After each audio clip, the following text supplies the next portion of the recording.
I always wanted to take over my dad's business and work in my dad's business because that's where I have my fondest childhood memories. And he would also make toys for me, blocks, and I had a wooden toy box that I would pull around. So it's no shocker that I ended up in this field.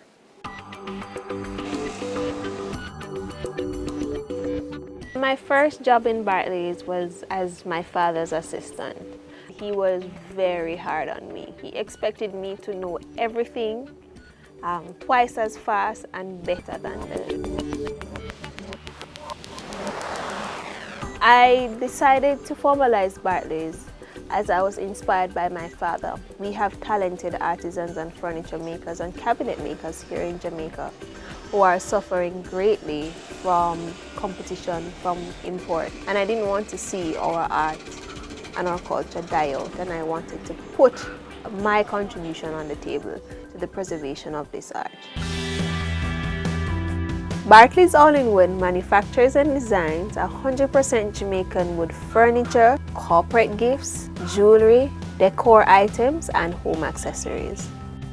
The Sagicor Bank was very instrumental in my startup, and Niels was my first business banker. It was a point in time where my business was very infant, and he wasn't daunted by the fact that my office was on my veranda.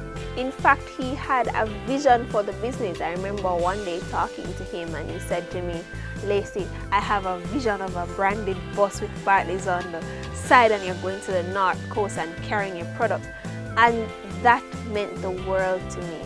As a business owner, it can be a very lonely road, but to have a banker that has a vision that can add to and accentuate and enhance the dreams that you have makes a world of difference. Having to interact with players and stakeholders in the industry, sometimes they look at you and they think that because you're a woman and because you're young, you don't know what you're talking about. The way I overcome that is making sure that, as my dad instilled in me, that I am twice as good, and I invest a lot of time in knowing the information regarding my industry, and I do my job with integrity. Some persons would say passion is also important, but I would counter to say discipline is just as important as passion.